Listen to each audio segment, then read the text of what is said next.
So you join me for an IMSA fixed race around Road Atlanta. We're in the M4 GT3, and the other best car around Road Atlanta this week is the Ferrari 296 GT3. We're starting P12 after we only got one lap in, so we've got to do a bit of a recovery drive and I hope for a clean race. Enjoy. So like I explained, we're starting P12 in this fixed race around Road Atlanta, and we're already underway as the GTPs have reached the start-finish line.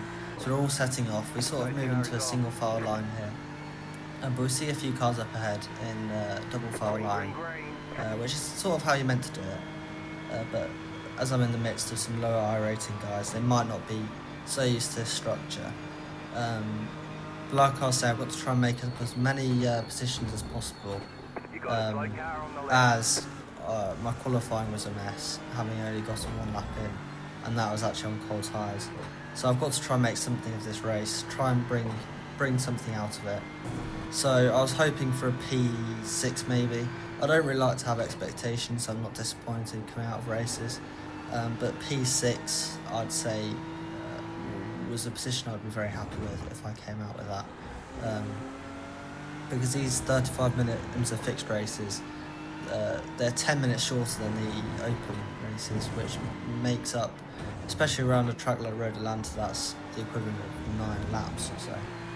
So it's quite significant, and that's quite a significant lower amount of laps you have to try and claw back some positions, especially at a track like Road Atlanta, where overtaking is so difficult, with overtakes coming very rarely, unless you manage to pry open any gaps and position your car effectively.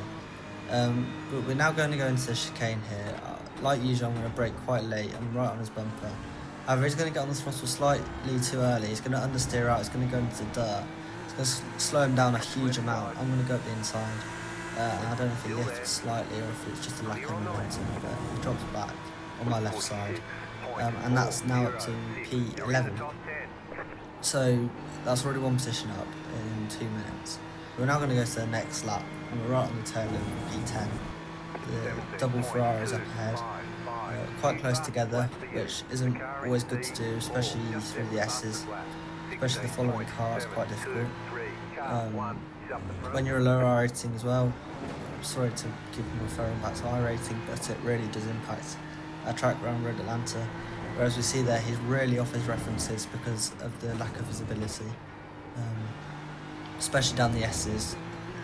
Getting all your points correct is so important, because they all rely on one another, and if you mess up one, it's like a domino effect where you just mess up the rest of the section.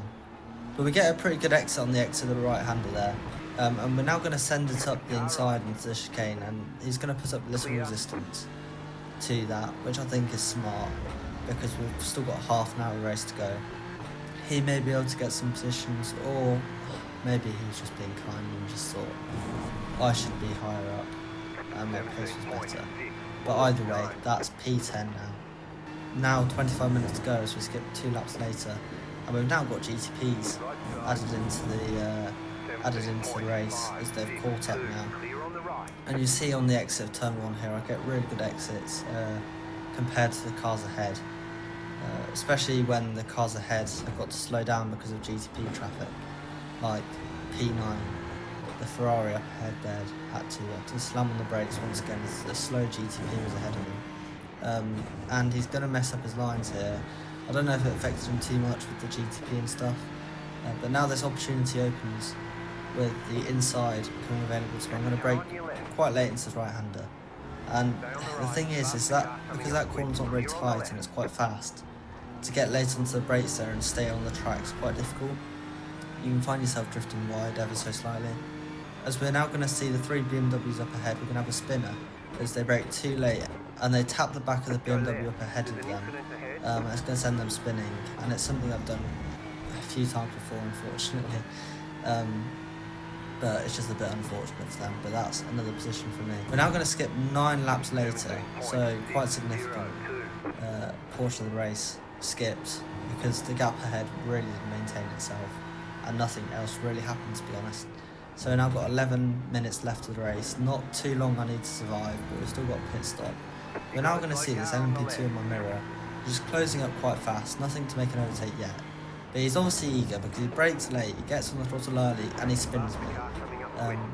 Which, as you can imagine, I'm really not very happy about. And especially in this section here, it's impossible to try and get the car spun around as we have cars flying past my nose. I don't know what to do, I'll just go back onto the line. And thankfully, the GTPs and GT3s all managed to avoid me there. And we have another GTP going through now, no time to rest.